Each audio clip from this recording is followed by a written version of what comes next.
ನಮಸ್ಕಾರ ಫ್ರೆಂಡ್ಸ್, ನಾನು ಇವತ್ತು ಮನೆಯಲ್ಲಿಯೇ ಹೆಲ್ದಿಯಾಗಿ ರಗಡ ಚಾಟ್ ಮಾಡ್ತಾಯಿದ್ದೀನಿ. ಹೆಂಗೆ ಮಾಡೋದು ಅಂತ ನೋಡೋಣ. ಇದು ತುಂಬ ಸಿಂಪಲ್ ಮಾಡೋದು. ಮೊದಲಿಗೆ ನಾನು 7-8 ತಾಸು ಬಿಳಿ ಬಟಾಣಿಯನ್ನು ನೆನೆಸಿಟ್ಟಿದ್ದೀನಿ. ಅದನ್ನು ಈಗ ಕುಕ್ಕರ್ಗೆ ಹಾಕೊಂಬು. ಅದರ ಜೊತೆ ಒಂದು 2 ಬಟಾಟಿ, ಮೀಡಿಯಮ್ ಬಟಾಟಿಯನ್ನು ನಾನು ಉಪ್ಪು ಹಾಕಿ ಕುದಿಸಾಕಿಟ್ಟಿನಿ. ಒಂದು 2ರಿಂದ 3 ವಿಸಲ್ ಬಂದರೆ ಸಾಕು.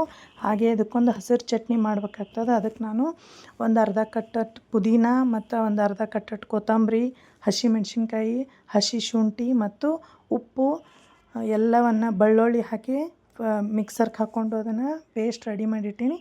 ಈ ಕಡೆ ಕುದ್ದಂಥ ಬಟಾಟಿ ಮತ್ತು ಬಟಾಣಿಯನ್ನು ಸ್ವಲ್ಪ ಮ್ಯಾಶ್ ಮಾಡಿಡೋಮು.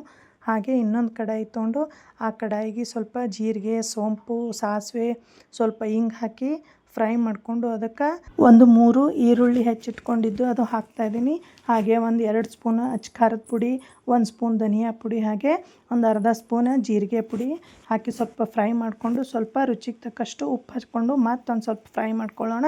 ನಂತರ ಇದೇನು ಕುದಿಸಿಟ್ಕೊಂಡಂಥ ಬಟಾಣಿ ಕಾಳನ್ನು ಹಾಕಿ ಸ್ವಲ್ಪ ಬಿಸಿನೀರು ಹಾಕಿ ಗ್ರೇವಿ ನೋಡಿಕೊಂಡು ಹಾಕೋರಿ. ನೆಕ್ಸ್ಟ್ ಅದೇನು ಪುದೀನ ಚಟ್ನಿ ಹಾಕಿದ್ದು ರೆಡಿ ಮಾಡಿದ್ದೇವಲ್ಲ ಅದನ್ನು ಸ್ವಲ್ಪ ಹಾಕ್ಕೊಳ್ಳೋಮು.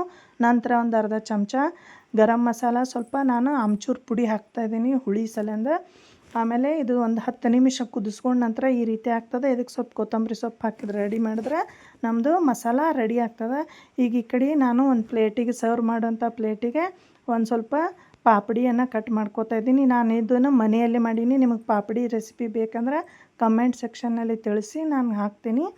ಈಗ ಪಾಪಡಿ ಕಟ್ ಮಾಡಿದ್ಮೇಲೆ ಅದೇನು ಮಸಾಲ ರೆಡಿ ಮಾಡ್ಕೊಂಡಿದ್ದೇವಲ್ಲ ನಾವು ಆಲೂ ವೈಟ್ ಪೀಸದ್ದು ಆ ಮಸಾಲ ಹಾಕ್ಕೋಬೇಕು. ನಂತರ ಗ್ರೀನ್ ಚಟ್ನಿ ಹಾಕ್ಕೋಬೇಕು. ಅದರ ಮೇಲೆ ಸ್ವಲ್ಪ ಈರುಳ್ಳಿ, ಸ್ವಲ್ಪ ಟೊಮೆಟೊ, ನಂತರ ಸ್ವೀಟ್ ಚಟ್ನಿ ಹಾಕ್ಕೋಬೇಕು.